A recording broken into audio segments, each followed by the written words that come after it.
संसद में महिला आरक्षण बिल पास होने के बाद प्रधानमंत्री नरेंद्र मोदी अब चुनावी मैदान में हैं। परसों मध्य प्रदेश और राजस्थान में थे और आज गुजरात में दूसरा दिन है।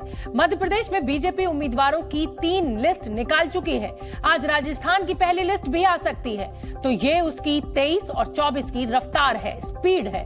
दूसरी साइड इंडिया अलायंस है, जिसमें 27 पार्टियां तो साथ हैं, लेकिन साथ रहेंगी भी, इस पर सस्पेंस बरकरार है। बिहार से ही शुरू करते हैं, जहां आरजेडी सांसद मनोज झा के संसद में दिए भाषण पर कलेश बढ़ गया है। मनोज झा ने ठाकुरों पर एक कविता पढ़ दी, जिस पर 6 दिन बाद आनंद मोहन का राजपूती खून खौल उठा। उन्होंने कहा कि पहले मनोज झा अपने अंदर के ब्राह्मण को तो मारे और इसके बाद इसमें आरजेडी के विधायक, उन्हीं के बेटे और बीजेपी वाले भी कूद पड़े। इसके बाद ठाकुर वर्सेस ब्राह्मण वाला सियासी सीन क्रिएट हो गया और इस मुद्दे पर जेडीयू और बीजेपी एक साथ खड़ी हुई है। दोनों चाहती हैं कि आरजेडी मनोज झा पर कार्रवाई करे। सियासत में एक ही चिंगारी काफी होती है। बिहार की 40 सीटों पर जेडीयू और आरजेडी में पहले से ही पेच फंसा हुआ है, यानी सीट शेयरिंग पर अभी एक मत या ये कहिए कि सहमति बन नहीं पा रही है। बार बार सवाल उठ रहा है कि नीतीश पलटने की तैयारी में तो नहीं है। अब उपेंद्र कुशवाहा भी दावा कर रहे हैं कि जेडीयू के कई नेता उनके संपर्क में हैं। तो वहीं जेडीयू ने एक नेता रणबीर नंदन ने ये कहते हुए पार्टी को छोड़ दिया कि मैं तो मोदी और नीतीश को साथ देखना चाहता हूं। पटना में जेडीयू ने एक पोस्टर में नीतीश कुमार की प्रधानमंत्री वाली ब्रांडिंग तक कर दी, लेकिन इसमें इंडिया अलायंस के नेता गायब दिखे और इसके भी मतलब यानी अर्थ निकाला जा रहा है, अर्थ ढूंढे जा रहे हैं। दूसरा सस्पेंस ममता बनर्जी पर है कि क्या वो कांग्रेस को बर्दाश्त कर रही हैं। अधीर रंजन चौधरी ने फिर हमला बोला है ममता बनर्जी के ऊपर। बंगाल में डेंगू को ममता मेड डेंगू कह दिया है, उनके राज को राक्षस राज कह दिया है। यह भी कह दिया है कि टीएमसी का सर्वनाश होना तय है। इस पर टीएमसी ने कहा कि ये इंडिया अलायंस की मर्यादा का उल्लंघन है। कांग्रेस के साथ लेफ्ट को भी लपेट लिया कि वो बीजेपी का एजेंट है। जानेंगे कि अधीर रंजन को पवार पर तो बना ही हुआ है। पवार एक बार फिर अडानी के मेहमान बनकर राहुल गांधी की लाइन क्रॉस कर चुके हैं। गठबंधन में ही रहेंगे या अजीत पवार की तरफ उनका झुकाव होगा, अभी भी एक पहेली बनी हुई है। 2 तनातनी और भी हैं। कांग्रेस की पंजाब यूनिट भी जिद पर अड़ी हुई है। लोकसभा में एक भी सीट आम आदमी पार्टी के लिए नहीं छोड़ेगी। प्रताप बाजवा ने तो यहां तक दावा कर दिया है कि अरविंद केजरीवाल की आम आदमी पार्टी के 32 विधायक उनके संपर्क में हैं। वहीं उत्तर प्रदेश में अखिलेश यादव की कांग्रेस से भी डील लॉक नहीं हो पा रही है। अखिलेश यादव ने आज से मध्य प्रदेश में प्रचार शुरू कर दिया। सूत्रों के मुताबिक वो चाहते हैं कि पहले कांग्रेस भी 3 राज्यों के चुनाव में उनके लिए सीटें छोड़े, तो मोदी से लड़ेंगे या फिर बिखरेंगे, यही बड़ा सवाल आज ताल ठोके में।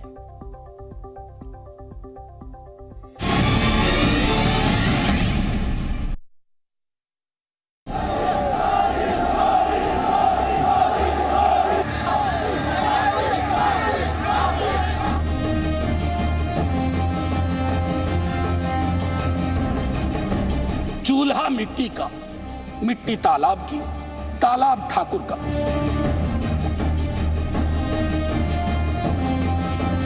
अगर मैं होता राज्यसभा में रात से जीत खींच करके और आसन पर उछाल देता, लेकिन ये अपमान नहीं चलेगा। भूख रोटी की, रोटी बाजरे की, बाजार खेत का, खेत ठाकुर का। ठाकुर समाज ऐसे बोलने वाले का मुंह तोड़ने का काम करेगा और ठाकुर समाज मजबूती से भारतीय जनता पार्टी की तरफ है, किसी भी षड्यंत्र में फंसने वाली नहीं है।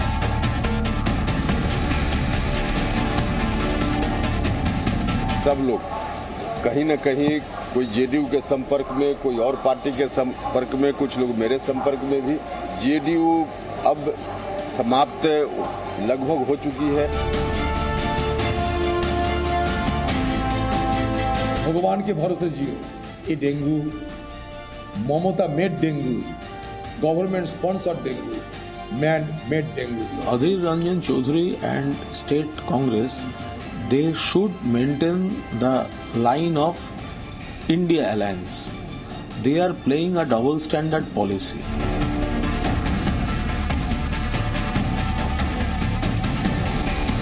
13 ਦੀਆਂ 13 ਸੀਟਾਂ ਕਾਂਗਰਸ ਨੇ ਲੜਨੀਆਂ ਨੇ। ਸਾਡਾ ਸਮਰਥਨ ਦਿਓ। ਮਿਨੀਮਮ 32 ਬੰਦੇ ਮੌਜੂਦਾ ਜਿਹੜੀ ਆਪ ਦੀ ਸਰਕਾਰ ਦੇ ਐਮਐਲਏ ਨੇ ਮੇਰੇ ਨਾਲ ਟੱਚ ਨੇ, 32 ਆਪ।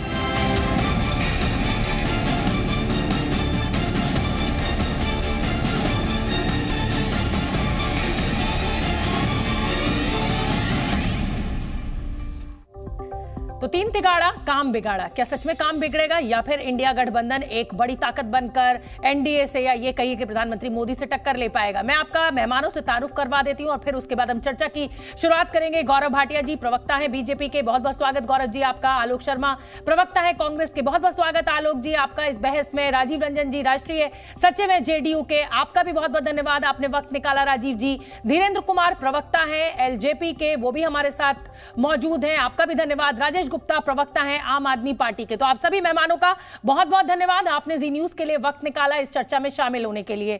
आलोक शर्मा जी आपके साथ शुरुआत करूंगी और शुरुआत आपके साथ इसलिए करूंगी कि इंडिया गठबंधन में अगर सबसे ज्यादा बड़े चेहरे के रूप में किसी को प्रोजेक्ट किया जा रहा है तो वो राहुल गांधी को किया जा रहा है। लेकिन इंडिया गठबंधन में एकता को लेकर, सीट शेयरिंग पर लेकर लग रहा है कि बहुत मुश्किलें सामने आ रही हैं। अधीर रंजन चौधरी वर्सेस ममता बनर्जी की मैं बात कर रही हूं। कहां तो इंडिया गठबंधन में आप मंच साझा कर रहे हैं और कहां अधीर रंजन चौधरी कह रहे हैं कि ये तो ममता में डेंगू है। तो इस तरीके के हमले और लोकसभा चुनाव साथ लड़ने की बात।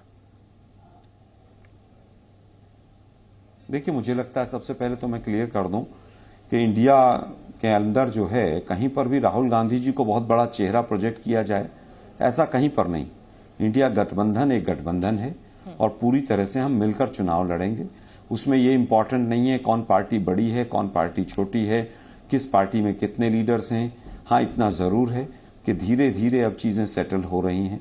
कहां कहां पर बीजेपी को हमें 1 to 1 चुनाव लड़ना है वो सब चीजें तय हो रही हैं। कुछ राज्यों में जैसा आपने अधीर रंजन चौधरी जी की स्टेटमेंट दी, वहां पर अगर अलायंस की पार्टी है, अलायंस की सरकार है और अगर जनता के खिलाफ कोई चीज सामने आएगी तो हम उसको नहीं उठाएंगे, ऐसा इंडिया अलायंस का कोई एजेंडा नहीं।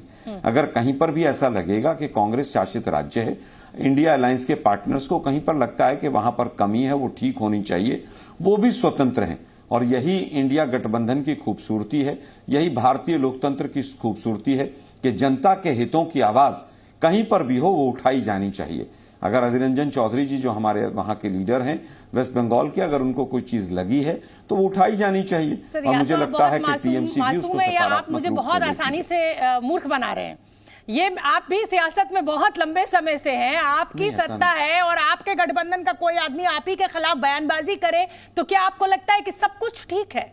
क्या ये जनता को ये संदेश जो आप देने की कोशिश कर रहे हैं कि साहब देखिए भले ही हम अलायंस कर रहे हैं लेकिन अगर कुछ चीज जनता के साथ गलत होगी तो हम अपने सहयोगी के भी अगेंस्ट खड़े हो जाएंगे, तो ये तो कंफ्यूजन की, भ्रम की स्थिति पैदा कर दी ना आपने वोटर के मन में। अगेंस्ट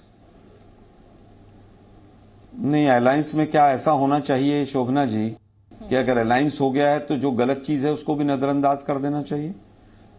यह एनडीए में हो सकता है, इंडिया में नहीं होगा। इंडिया में अगर कोई चीज, तभी तो लोकतंत्र है, तभी तो लोकशाही है, तभी तो जनता की आवाज की बात है। एनडीए की तरह नहीं है कि या तो हमारे साथ रहो दिस वे और दैट वे, या हमारे साथ अगर हमारी पटरी मैच नहीं खाती तो चले जाओ।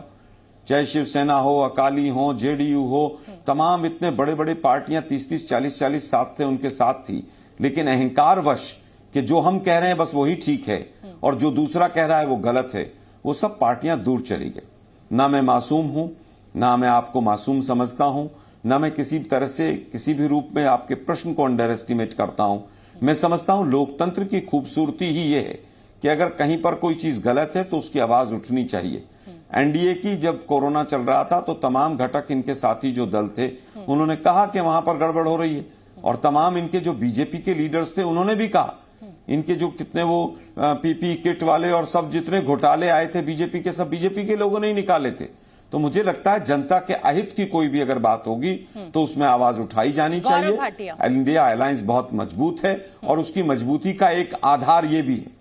ठीक है, मतलब एक दूसरे की खिलाफत हम करते रहेंगे, उससे चाहे जनता भ्रमित हो जाए। लेकिन गौरव भाटिया, मेरा सवाल आपसे इतर कुछ और है। आलोक शर्मा जी कह रहे हैं कि देखिए इंडिया गठबंधन में ऐसे ही चलता है, अगर जनता का अहित होगा तो भले ही वो हमारा साथी क्यों ना हो, हम तो बात कहेंगे, हम तो संदेश देंगे। एनडीए में ऐसा नहीं होता है, चाहे अकाली दल ने आपका साथ छोड़ा हो और चाहे जेडीयू ने छोड़ा हो। राजीव रंजन भी देखिए मुस्कुराते हुए मुझे दिखाई दे रहे हैं, जवाब दीजिए। और ये जो टूट फूट या ये कहिए कि ये जो कल सीट शेयरिंग को चल रहा है, ये आपके लिए फायदेमंद साबित हो रहा है और इसलिए आप खुश हैं? शोभना जी, देखिए पूरा भारत मन बना चुका है कि आदरणीय प्रधानमंत्री श्री नरेंद्र मोदी जी को आशीर्वाद देके पुनः प्रधानमंत्री बनाना है। आप एनडीए के किसी घटक दल से पूछेंगे आपका नेता कौन, वो कहेगा नरेंद्र मोदी जी। आप घमंडिया में किसी से पूछेंगे तो कोई कहेगा राहुल गांधी, कोई कहेगा इंडिया गठबंधन नाम है सर शरद पवार, आप कोई कहेगा ममता बनर्जी। मैं घमंडिया ही बोलना चाहता हूं, मेरी स्वतंत्रता है विचारों की, मुझे कृपया करके घमंडिया कहने दीजिए। अगर आपको दिक्कत ना हो रही हो, अगर आपको दिक्कत हो रही है तो मैं अभी कोई और नए शब्द का आविष्कार कर मुझे कोई दिक्कत नहीं है, लेकिन मुझे अच्छा नहीं लग रहा है। मुझे लग रहा है कि किसी भी गठबंधन का नाम हो तो वो उसको सही रूप से लेना चाहिए। नेशनल टेलीविजन है, दर्शक देख रहे हैं, चुनावी रैली में आप घमंडिया कहिए, कुछ भी कहिए, ये आपको आजादी है, लेकिन ये मेरा शो है और मुझे लग रहा है कि इंडिया गठबंधन नाम है तो हमें उसी से बोलना चाहिए। आप इंडी गठबंधन भी बोल सकते हैं। बहुत अच्छा सुझाव दिया शोभना जी। मुझे क्या पूरे 140 करोड़ भारतीयों को भी नहीं अच्छा लगता जब आदरणीय प्रधानमंत्री जी को चौकीदार चोर है बुलाते हैं।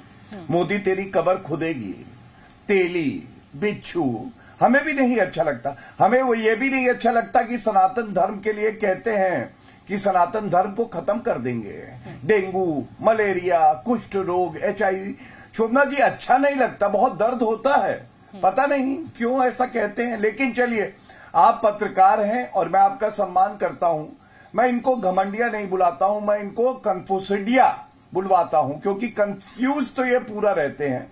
और कंफ्यूज क्या है मैं आपको उदाहरण के तौर पे बताता हूं। मैं आपको सबसे पहले बता रहा था, एनडीए के किसी घटक दल से पूछेंगे कि आपका नेता कौन, वो कहेगा नरेंद्र मोदी जी। इनसे पूछेंगे, आपस में कपड़े फाड़ने लगेंगे। और कैसे, देखिए अधीर रंजन चौधरी वो लोकसभा में विपक्ष के नेता हैं, इनकी पार्टी के, और उसके बाद क्या कह रहे हैं, वो पश्चिम बंगाल के नेता हैं। मतलब कांग्रेस पार्टी का जो नेता है लोकसभा में, उसको आपने पश्चिम बंगाल का नेता बना दिया, उनका कद काट दिया एक प्रवक्ता ने। सोचिए, इतनी हिम्मत केवल कांग्रेस पार्टी में होती है। और इसकी वजह है जो अधीर रंजन चौधरी जी ने कहा, उन्होंने कहा कांग्रेस के कार्यकर्ता और आम जनता पश्चिम बंगाल में जंगल राज में मारी गई। आप टीएमसी के साथ समझौता मत करिएगा, लेकिन लाशों पे राजनीति करना तो कांग्रेसी पार्टी के जो गिद्ध हैं उनका काम है, उनको कोई परेशानी नहीं हुई। आत्मसम्मान की तो बात भी नहीं करी कार्यकर्ताओं की। दूसरी बात आप देखिए, अधीर रंजन चौधरी ने आज ममता बनर्जी के लिए जो बात कही, उन्होंने कहा ये डेंगू ममता मेड डेंगू है। अब आप बताइए, अगर ममता मेड डेंगू है तो आप ममता बनर्जी के साथ हाथ कैसे मिला रहे हैं। दूसरी बात, बाजवा जी ने क्या कहा कि 32 MLA आम आदमी पार्टी के जो पापी आप है हमारे संपर्क में है। आप मुझे बताइए शोभना जी, ये कैसा घमंडिया, कन्फ्यूसिडिया, अच्छा घमंडिया पे नाराज हो जाएंगे आप, कन्फ्यूसिडिया जो गठबंधन है कि ये सरकार एक दूसरे की गिरा रहा है। इस्तेमाल कर रहे हैं। हाँ, मैंने वजह बताई शोभना जी, मैंने वजह बताई। मैं अपमान नहीं करूंगा, लेकिन ये मेरी स्वतंत्रता है। चलिए, अब मैं तीसरा उदाहरण देता हूं। देखिए, आप बताइए क्या ये सच नहीं है। अरविंद केजरीवाल जी मध्य प्रदेश गए, उन्होंने मालूम है क्या कहा, अरे कांग्रेस की गारंटी पे ना जाना, गारंटी असली है तो मेरी है। अब बताइए, अरविंद केजरीवाल खुद कह रहे हैं कि ये जो कांग्रेस पार्टी है इसकी कोई गारंटी नहीं, एक गारंटी है, जहां जाएगी भ्रष्टाचार करेगी। और हमारा प्रचार मध्य प्रदेश में, राजस्थान में, छत्तीसगढ़ में आप देख रहे हैं धुआंधार चल रहा है। हम प्रत्याशियों की सूची जारी कर रहे हैं और ये अपनी सूची ला नहीं सकते और घबराए हुए। अब आपने कन्फ्यूजिडिया और पता नहीं क्या क्या अजीबोगरीब आप नाम बोल रहे हैं, लेकिन आलोक जी ये भ्रम की स्थिति तो आप पैदा कर रहे हैं। कल को अगर राहुल गांधी बंगाल की धरती पर ममता बनर्जी के लिए वोट मांगने जाते हैं तो किसके साथ वो खड़े होंगे, अधीर रंजन चौधरी के साथ या डेंगू जो कि ममता बनर्जी ने बनाया है जैसा अधीर रंजन ने बयान दिया है। ये तो बहुत कंफ्यूजन है ना। देखिए, मुझे लगता है इसमें कहीं कंफ्यूजन नहीं है। कंफ्यूजन में कौन है और घमंडिया कौन है, ये पूरा देश और जी न्यूज के दर्शक पूरे वक्तव्य को देखकर समझ गए होंगे। मैंने कहा अधीर रंजन चौधरी जी वेस्ट बंगाल के लीडर, इसमें क्या गलत था। लेकिन जो लोग कंफ्यूज्ड हैं शायद उनको ये नहीं पता है कि वो वहां के पीसीसी प्रेसिडेंट भी हैं। खैर, मुझे उनके किसी के कंफ्यूजन दूर नहीं करने हैं। जहां तक बात है कि आप किसके साथ खड़े हैं किसके साथ नहीं खड़े हैं, शोभना जी स्वतः हम जनता के साथ खड़े हैं। अगर कहीं पर कोई चीज 19-21 होगी तो हम स्वाभाविक है कि उसके ऊपर हम चर्चा करेंगे। बीजेपी की तरह डंडाशाही और पूरी तरह से तानाशाही नहीं है इस गठबंधन के अंदर। इसके अंदर एनडीए के अंदर जिस तरह से तानाशाही है वो इंडिया में नहीं है जी। मुझे लगता है कि जिस तरह से सीएजी की रिपोर्ट और तमाम चीजें, तमाम बड़े बड़े घोटाले सामने आते हैं और उसके बाद भी इंडिया गठबंधन के जो लोग हैं वो बोल नहीं पाते हैं एक शब्द, ये उनकी पूरी तरह से मजबूरी हो सकती है। उनकी फाइलें जो है वो बीजेपी के पास कैद हो सकती हैं, इसलिए ना बोलते हो वो। लेकिन हमारे यहाँ इंडिया में आपस में मंत्रणा करने की, आपस में चर्चा करने की और आपस में आलोचना करने की भी स्वतंत्रता है। तो लीजिए, आज जो बवाल छिड़ा हुआ है वो एक कविता को लेकर छिड़ा हुआ है। राजीव रंजन जी, सुनने में आ रहा है कि जेडीयू और बीजेपी एक पिच पर है और आरजेडी के सांसद ने जो कविता सुना दी है उसी बहाने नीतीश कुमार अब इंडिया गठबंधन छोड़ने की तैयारी में है कि मुझे तो बहाना मिल गया। इस नाराजगी को मैं कैसे समझूं और क्या ये सच में बहाना मिल रहा है नीतीश कुमार को, ऐसा कहा जा रहा है? देखिए, सबसे पहले तो मुझे हैरानी होती है ये खबरें क्यों इस तरीके से एक तरफा चलाई जा रही है। दरअसल नीतीश कुमार जी भारतीय जनता पार्टी के लिए, मैंने कई अवसरों पर कहा है कि उनके लिए दुखती हुई रग है और जब भी नीतीश कुमार जी इन्हें याद आते हैं तो इन्हें ये लगता है कि बिहार की 40 सीटों पर पूरी तरह से केवल नीतीश कुमार जी इनके साथ नहीं है तो इनका सुपड़ा साफ होने जा रहा है। नीतीश कुमार जी ने वो कर दिखाया जिसकी इन्हें उम्मीद नहीं थी। जिस तरह से इंडिया की बैठक शुरू होने के पहले पूरे देश के विपक्ष के नेताओं से उनकी बातचीत हुई और उनकी स्वीकार्यता जिस तरीके से देश ने देखी, सारे नेता जो एक दूसरे के साथ बैठने के लिए तैयार नहीं थे वो सब एक साथ मिले। अब भारतीय जनता पार्टी का जो दुष्प्रचार का जो एजेंडा है वो खुलकर सामने आ गया और वो अपने तरह तरह के पोर्टल्स और उनके जो फेक अकाउंट्स हैं, उनके कई बड़बोले नेताओं के बयान और इसके बाद इस तरह का वातावरण बनाने की वो कोशिश कर रहे हैं। दरअसल हम इनकी ताबूत में आखिरी कील ठोकेंगे। यहाँ पर आपको ये भी तो नीतीश कुमार जी ने, नीतीश जी का ट्रैक रिकॉर्ड क्या रहा है, कभी बीजेपी के साथ कभी आरजेडी के साथ, लगातार पलटी मारते रहते हैं, इसीलिए ऐसी खबरें बनती हैं और अभी भी ये कहा जा रहा है कि नीतीश कुमार बहाना ढूंढ रहे हैं। देखिए, सबसे पहली बात तो है कि जब नीतीश कुमार जी के भारतीय जनता पार्टी के साथ 2 बार के रिश्तों और 2 बार अलग होने की चर्चा जब हम करते हैं तो भारतीय जनता पार्टी का इतिहास भी जरा पूछ लीजिए कि जिस अकड़ू गठबंधन के ये नेता हैं ना, जिनके प्रवक्ता अभी बहुत बड़बोले बड़े बड़े दावे कर रहे थे, ये दरअसल अकड़ू गठबंधन है। इस गठबंधन ने अकड़ दिखा करके, भय दिखा करके, डर दिखा करके कई लोगों को गुमराह करके अपने साथ जोड़ा, फिर तोड़ा। बारी बारी से देश के कम से कम 1 दर्जन से ज्यादा राजनीतिक दल, इनके संस्थापक 4 दलों में 3 दल इनके साथ नहीं है। ये एनडीए तो पहले ही मर चुका है। 21 एनडीए की बात ये करते हैं जिसकी ना कोई कोऑर्डिनेशन कमेटी है, जिसका ना कोई कन्वेनर है, ना जिसका कोई प्रोग्राम है, ना कोई कॉमन मिनिमम प्रोग्राम को लेकर के इनकी चर्चा होती है।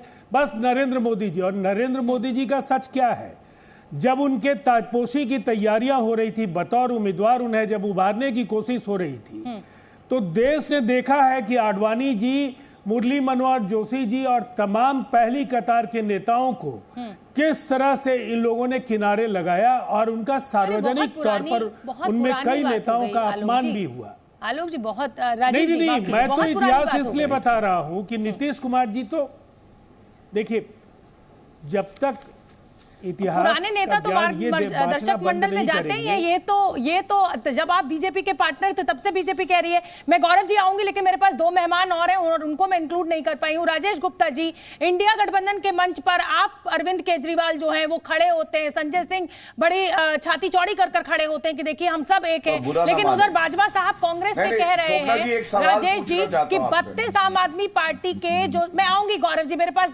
2 मेहमान अभी रह गए, मैं आपसे जवाब लूंगी जो राजीव जी ने कहा है। मुझे थोड़ा सा वो दीजिए। नहीं, मैं कुछ आपसे समय नहीं मांग रहा हूं, मैं एक सवाल पूछ रहा हूं, दर्शक भी पूछ रहे हैं इसलिए ट्विटर पे पूछा जा रहा है। मैं सिर्फ ये पूछना चाहता हूं, ये कौन सा गणित होता है कि घमंडिया के 3 यहाँ पे दल रहेंगे और एनडीए के 2 रहेंगे? मेरा सवाल है, आप आइए ना, जी न्यूज में एडिटर बनवा देते हैं आपको, आप ही तय कर लीजिएगा, ये भी आप ही तय कर लीजिएगा। क्यों नहीं? आप छोड़ के जा रही हैं क्या? नहीं, मैं एडिटर का आप छोड़ के जा रही हैं क्या? मैं तो नेता के तौर पे अपनी बात रख रहा हूँ सर। मैं तो जब आप ही सवाल नेता ही तय कर लेंगे सब कुछ, क्या वाजिब सवाल? तो हमारे चैनल की भी आजादी छोड़िए ना सर। मैंने वाजिब सवाल तो पूछा या नहीं पूछा? आजादी दीजिए ना। मैंने वाजिब सवाल पूछा या नहीं पूछा?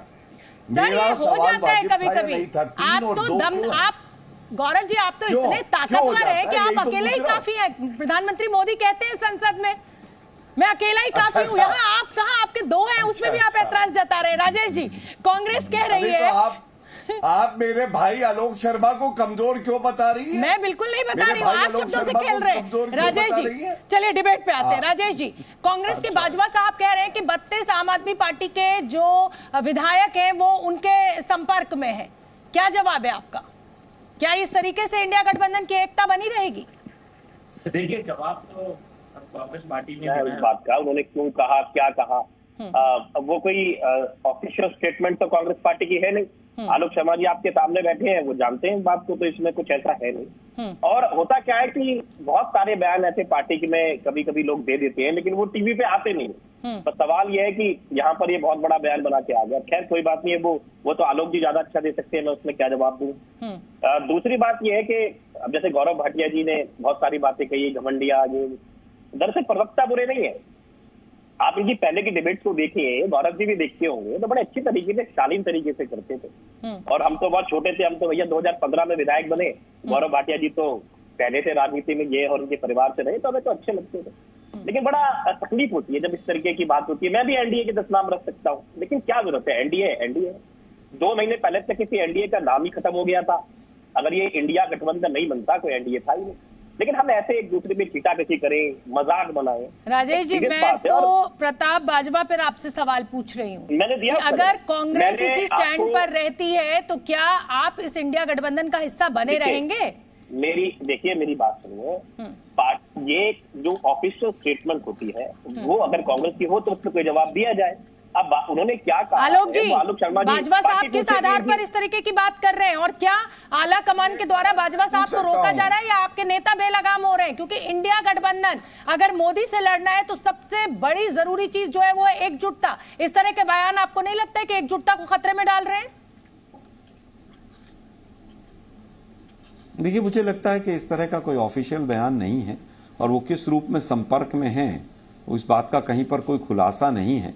मुझे नहीं लगता कि इस तरह के किसी बयान से, इस तरह के बयान स्टेट लीडरशिप में किसी सवाल के जवाब में दिए जाते हैं, उसका कहीं पर भी इंडिया गठबंधन पर कोई प्रभाव आएगा।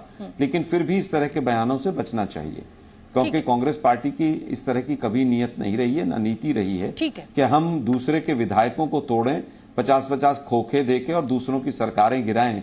ये काम एनडीए का और मोदी साहब का है। मतलब बयान आपका नेता देता है, आम आदमी पार्टी को लेकर देता है, और आप टारगेट करते हैं बीजेपी पर। लेकिन चलिए, धीरेन्द्र कुमार जी, प्रवक्ता है एलजेपीआर के, उनका मैं रुख कर लेती हूँ। धीरेन्द्र जी, आप कहाँ खड़े हैं बिहार में इस समय, जिस तरीके से सियासी घमासान मचा हुआ है? एनडीए की कोशिश है कि किसी भी तरह कर ये जो इंडिया गठबंधन है ये सफल ना हो पाए। नीतीश कुमार की बात लगातार हो रही है, आपका क्या स्टैंड है? जिस तरीके का घमासान ठाकुर वर्सेस ब्राह्मण को लेकर बना हुआ है बीजेपी में, माफ कीजिए बिहार में। शोभना जी, नीतीश कुमार जी की ही बातों को प्रवक्ता इनके शायद भूल जाते हैं, अंग्रेजी बोलने से मना करते हैं। आए दिन उनको देखिएगा कि अगर कहीं दफ्तरों में लिखा रहता अंग्रेजी में नाम तो वो डांटते हैं। हम लोग हमारे मुख्यमंत्री ने इसलिए आदर करते हैं, इसलिए इंडिया नाम को हम कुछ और को बुलाते हैं। हमारे मित्र ने अभी, गौरव जी ने कंफ्यूजिया बोला, हम I doubt, N doubt, D doubt वाला गठबंधन बोलते हैं। एक्चुअल में ये लोग तो कंफ्यूज है ही ना, डाउट में तो ये लोग खुद है। और अभी आपने पूरा 4-5 राज्यों का एक दूसरे के ऊपर में आरोप प्रत्यारोप दिखला दिया। अगर मान लीजिए, सपोज कीजिए 10 सेकंड के लिए कि इनकी सरकार बन भी जाती है, तो भारत को कैसी सरकार ये देंगे, कितना मजबूत सरकार देंगे, ये तो दर्शक देख रहे हैं। क्यों यूपीए 2004 में जब आई थी और 2009 में आई थी, अच्छी खासी मजबूती के साथ चली थी। ये बात अलग है कि भ्रष्टाचार के आरोप लगे थे, मजबूती में तो कोई कमी नहीं थी। 10 साल तक लगातार यूपीए तमाम दलों के साथ थी, तो फिर ये इस तरीके का नैरेटिव क्यों? इसलिए कि उस मजबूती का लाभ इन्होंने व्यक्तिगत लिया।